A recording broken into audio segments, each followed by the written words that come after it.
So hello, we're back in the lovely Jhana Grove. It's a Monday morning. I think it's the 31st of May. Sometimes as monks you just lose the time. It's almost the end of autumn. Tomorrow winter starts.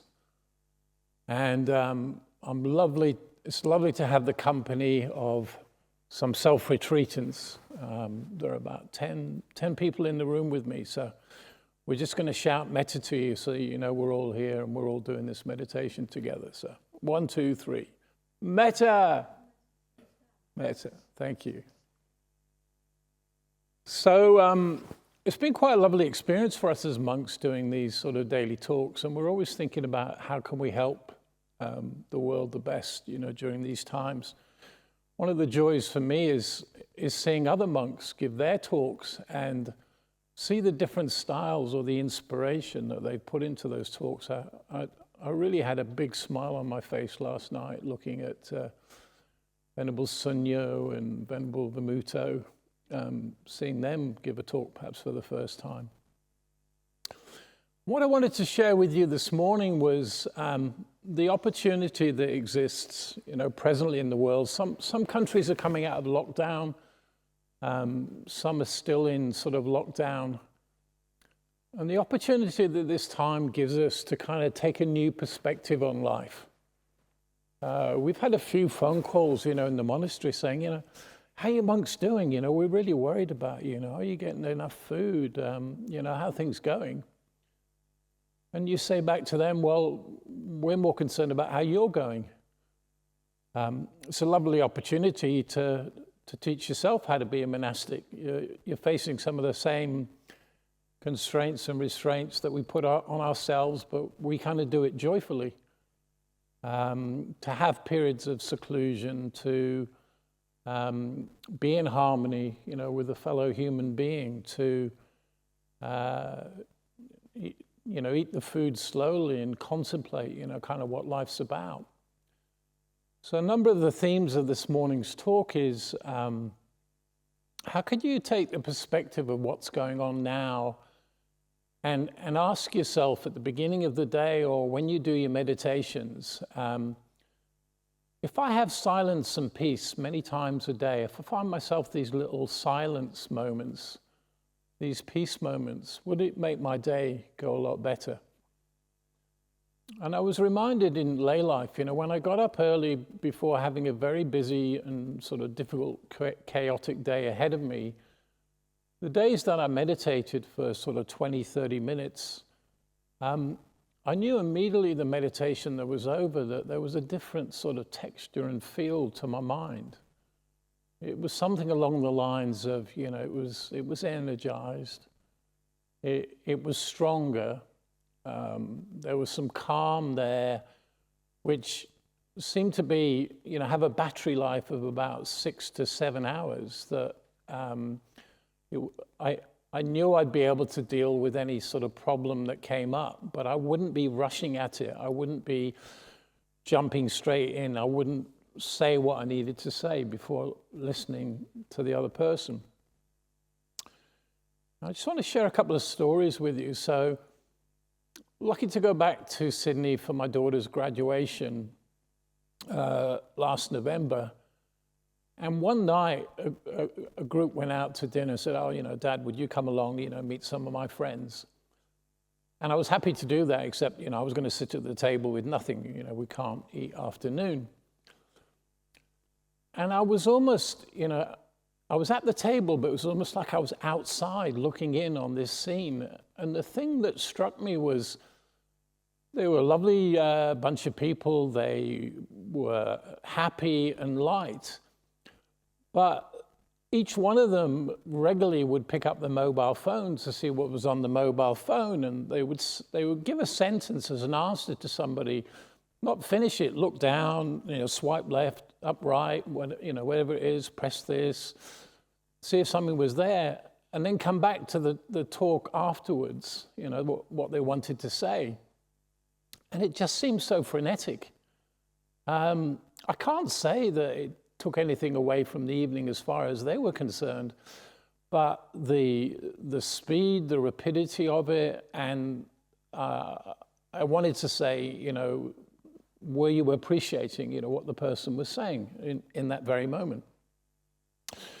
And for me, one of the classic moments came at the end that this lady approached me. She'd been at the other end of the table. We must have been 15 feet apart. And she came over and she said, "It was so lovely to meet you." And I didn't say to her, like, we haven't exchanged a sentence. I wouldn't have been able to compete with the mobile phones or the like. But her impression was we had met, and we'd enjoyed each other's company. Okay, why am I telling you all of that? Well, the possibility exists to say, put down, those elements of distraction which we're kind of filling the space with at the moment. Book an appointment with your loved one, with your partner, with your son and your daughter. Perhaps not for today, but on Thursday say, "Look, I want to sit down and appreciate you for all the goodness that you brought in my life, but I want a couple of days to think that through." Or if there is a difficulty in a relationship, say, "I'm really getting a bit fed up with you leaving these Buddhist books on your side of the bed and the room's really untidy. I don't know why it's upsetting me. It's probably because we're living in this bubble 24/7, but perhaps we can talk through a few things on Thursday. How can we make this little cocoon that we're in at the moment go a bit better for all of us? How can I sort of look at the 999, great bricks in you, as opposed to just concentrating on the bad one?" And so, the meditation I kind of want to offer today, I kind of want to call it silence seekers. Because it took me a long, long while to understand that there's an awful lot of goodness in silence. And it's a quality that's sort of underappreciated. And we can have this tendency, we might notice it in ourselves, the first thing in the morning, we want to grab a cup of coffee, have a bit of breakfast, but immediately put on the news, which mainly is fairly sort of depressing. I mean, I sometimes refer to that in the newspapers as the greed, hatred, and delusion report. Going for that initially without sort of centering yourself, without sort of saying, what could I want, what could I have and achieve in this day in a very gentle and peaceful fashion. You can see that the stimulus, the start point is there, immediately. And just try a few little habits and see, do it as an experiment and see whether it makes your life go smoother, it improves your relationships, it helps your health. And I was having this weird dream last night. I went, people might be missing the cravings of, their favorite cup of coffee, or they want to go and buy a dress. They've got their eyes on a new car. But nobody goes into this fantasy store and says, got a nice selection here. I'd like 6 ounces of loving kindness. And have you got any new compassion in? Can I take those from you? The loving kindness I took from you last week, that worked for a period of time, but I probably didn't get the ingredients right. I didn't mix the loving kindness in with the things that I should. So I've come back and got some more. And compassion, have you got any new exotic ones in? Have you got some compassion from overseas? The last one had a bit of bite in it, but it worked for a period of time, but then it kind of, I had the blahs and, perhaps it was a bad batch. Did he sell me a bad batch of compassion? So we're often looking for something to sort of, fill us up, and yet the Buddha recommended there was only 4 divine emotions that we needed to get through the day and to improve our relationships with other people. Loving kindness, the metta, the compassion of karuna, mudita, that's a beautiful one, isn't it? Sympathetic joy that somebody else is going well. So you've got a new car, or you've had a promotion during these difficult times. I'm really, really pleased for you. I hope it doesn't lead to new types of stress and the like, but you know, I rejoice. I have loving kindness within that bodhito for all the good things that are happening to you. And equanimity gets a bad press sometimes. I think it doesn't necessarily get a lot of attention, but equanimity meaning, you know, whatever circumstances came up in your life, that you would try and deal with them gently, calmly, each day, and you could detach yourself from the issue and say, I wonder what would be the best solution here. Have I really understood what my son and daughter has said to me?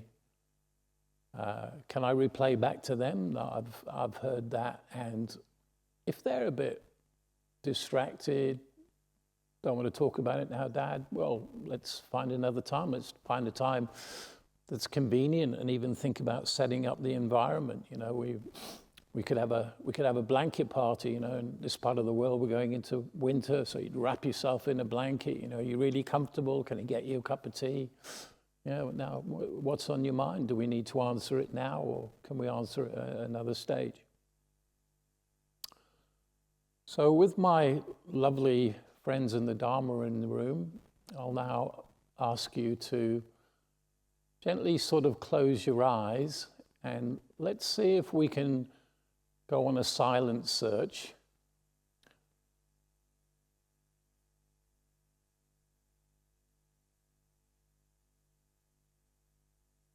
The purpose of the silent search is,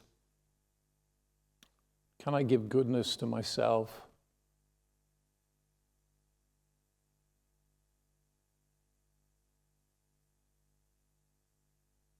I slow down what, you know, in my introduction feels a bit frenetic.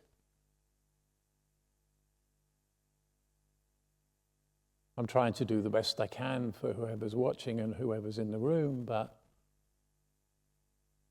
silence can often be better than speaking.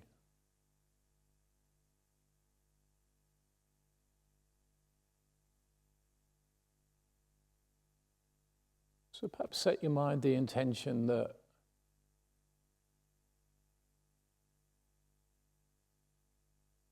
silence can be an experiment.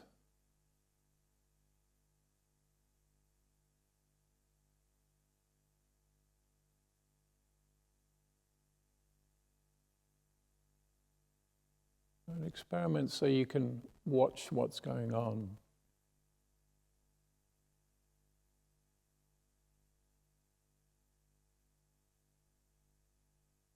But without getting involved.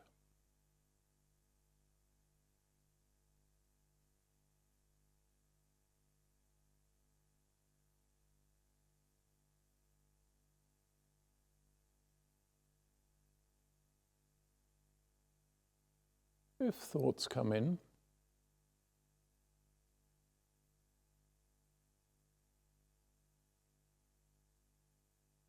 see if you could be at like 30,000 feet and they're clouds just going by.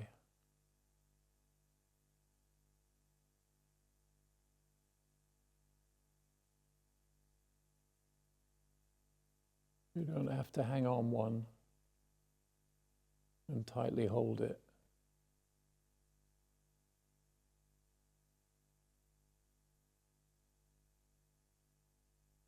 You can let it go across the screen of your mind and dissolve, like all clouds will one day.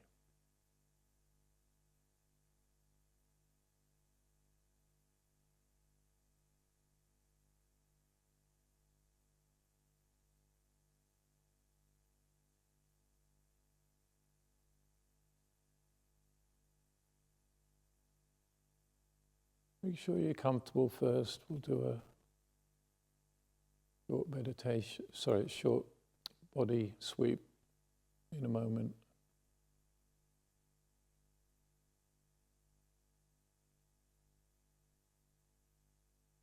Try and do that in silence, but pick your favorite method for doing a body sweep.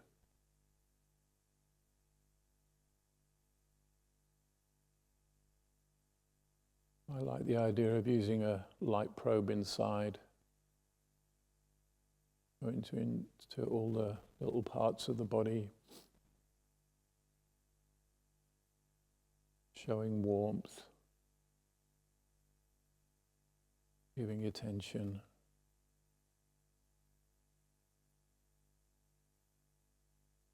And the light probe can give heat, loving kindness, and softness.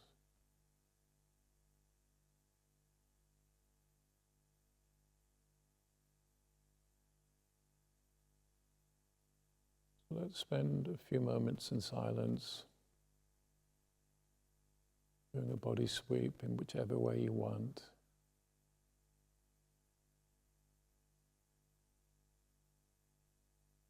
And if you find a little bit of tightness or soreness or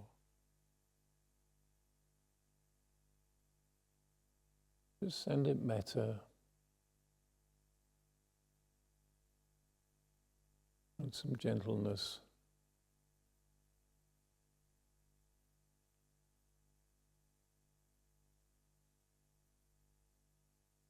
I'm here for you.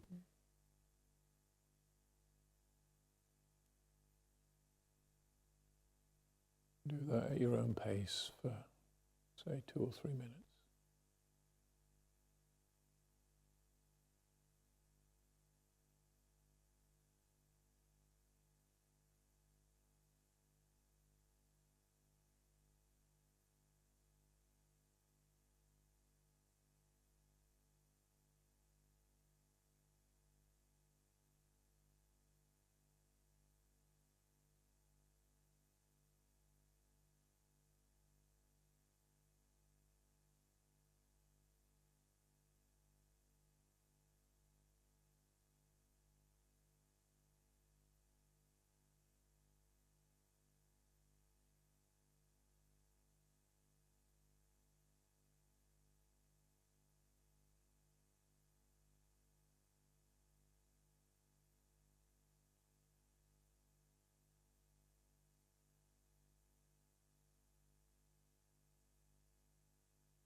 I hope you're starting to feel a bit more relaxed. Remember, meditation is meant to be fun, comfortable, uplifting, nurturing.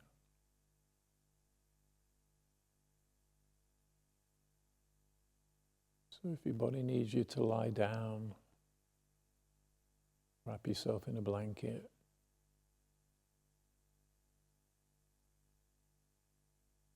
You can give yourself a hug for a few seconds to center yourself or give yourself metta. Please do that.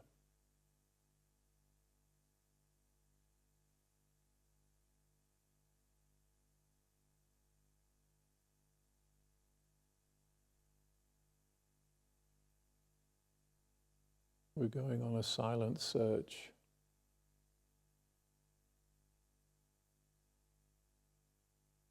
To find the gold of peace.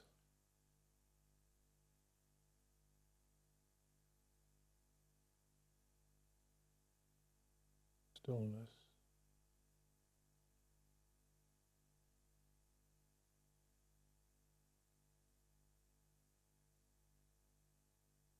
Quiet.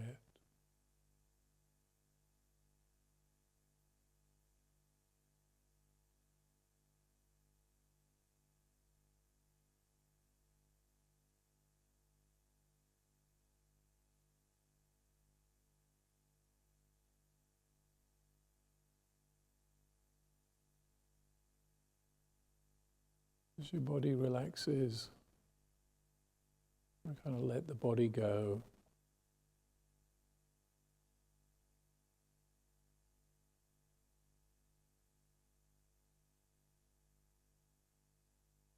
Turn our attention to the mind.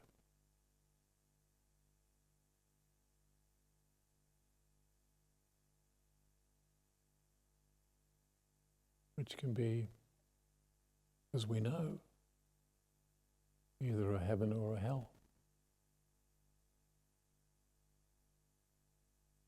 We get to choose.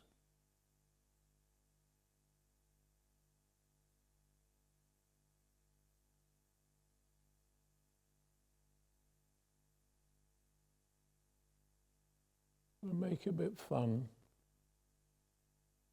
We go on this adventure and search. I encourage you in your mind to dress up in the most outrageous adventure kit.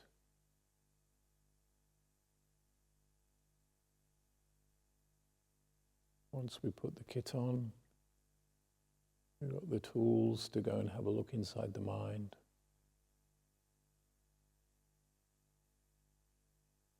We're going to take a vow of silence with each other.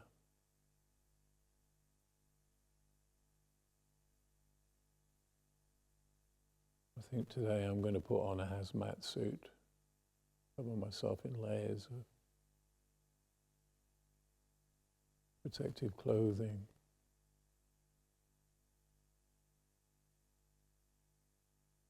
A silly hat.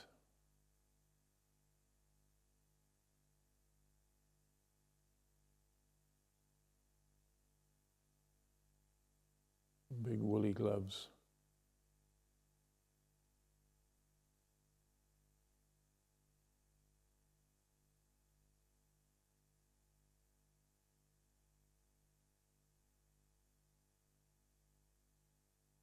And a nice bright torch.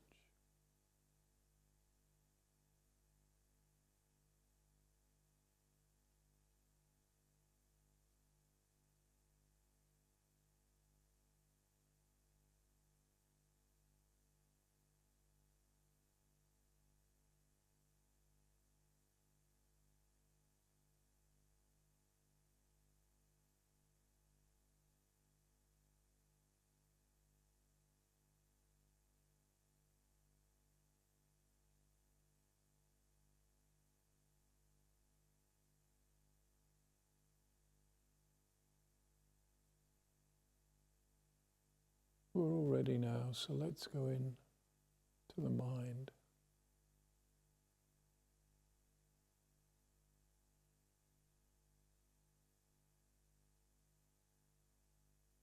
Something comes up, thought or emotion. Just go.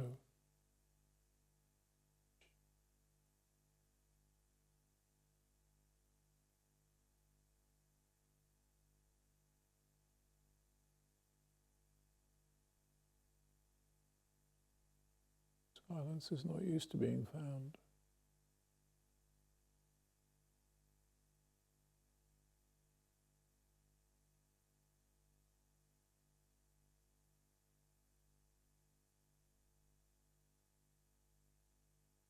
Hasn't had enough love for a while.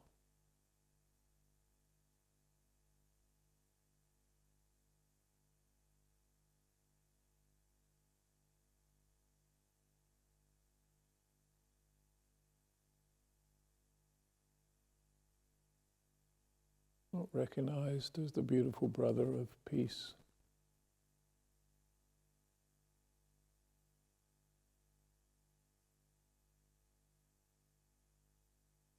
And the sister of stillness.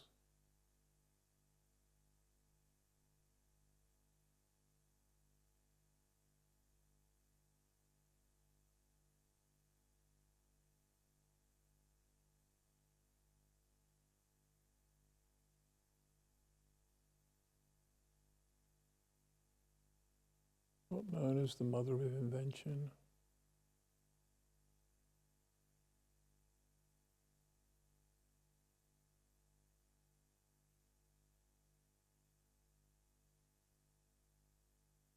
Or the father of loving relationships.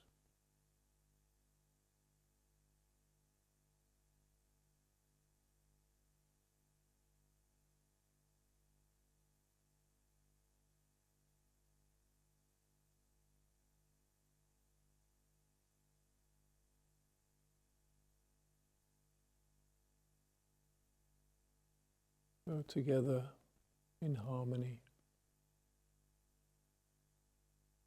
Let's spend 10 minutes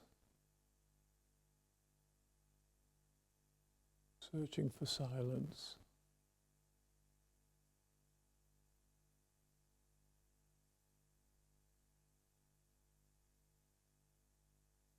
And if a distraction crops up,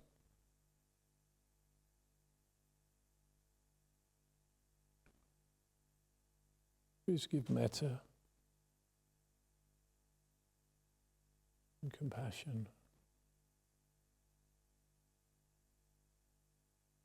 Say to yourself, I'll be back to you shortly to attend to that.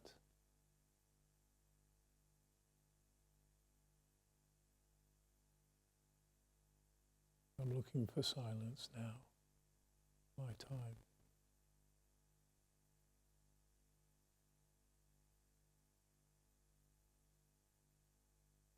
We'll sit silent for about 10 minutes, and then I'll speak again.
Just in the last few minutes, keep inclining your mind towards silence.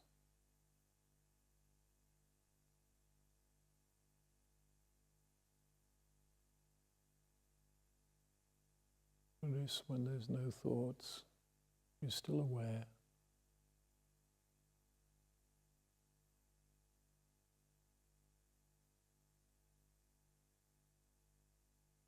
You're perfectly safe.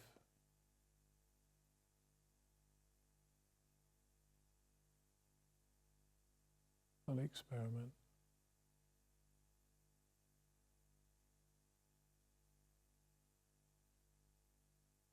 Please give me a few more minutes of peaceful, gentle, kind silence, please.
As we come to the end of the meditation, perhaps give silence a hug or a wave or a loving gesture.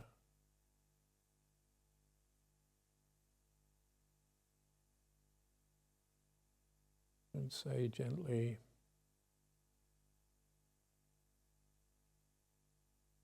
"Oh, I know where you live.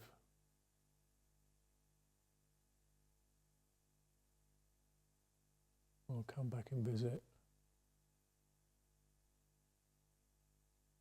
whenever I need."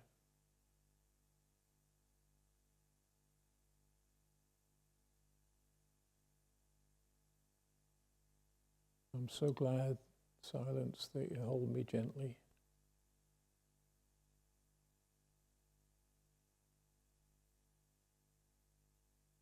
You accept me as I am.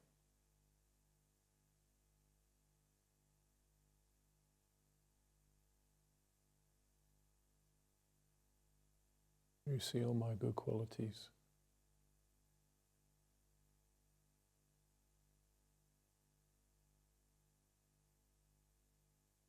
And you always re-energize me.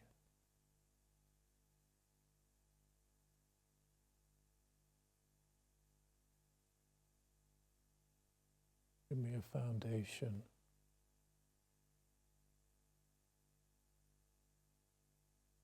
Have a good conversation with someone. Or plan a new project.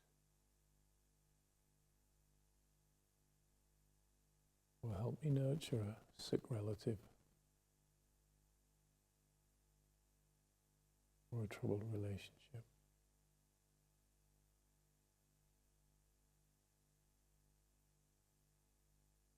Thank you, silence. You're a beautiful gift.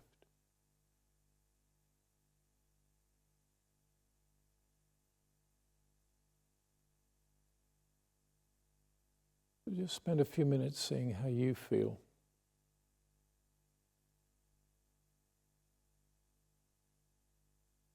We sat for 30 minutes in total.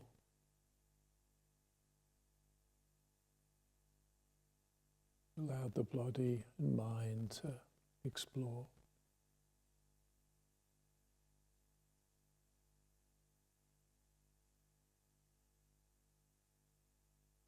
Let's come up with 3 positive emotions or experiences from this little experiment.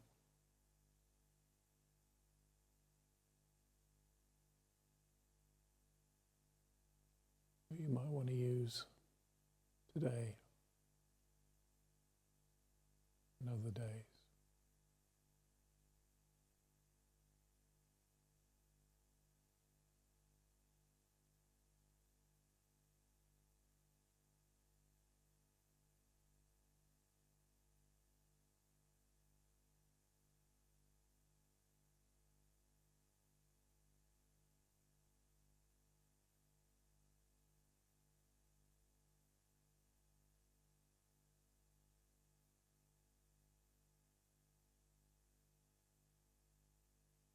And when you're ready,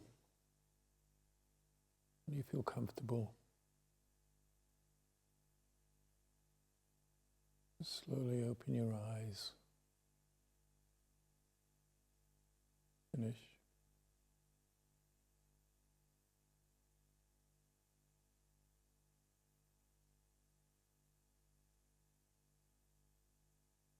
And lastly, I'd just like to give you a blessing.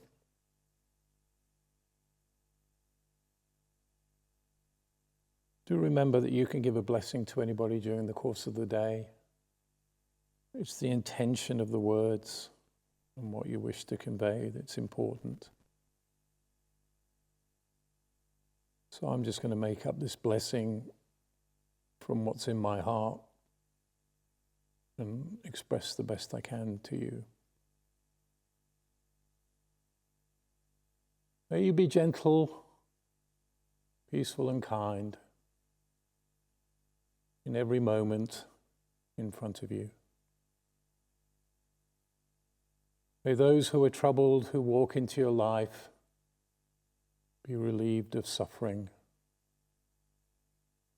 May those in challenging situations, through sickness, violence, lack of work, may they receive bountiful loving kindness and compassion. May they access silence from time to time and work out what's most nurturing and understanding for them. May all beings in this planet and in other parts of the universe be compassionate and caring and open their hearts to whatever arises, both good or bad, on a moment-by-moment basis. May you nurture your heart and mind for as long as you possibly can. And we all embrace each other with the goodness that the Buddha suggested. Sadhu, sadhu, sadhu. Thank you for being here.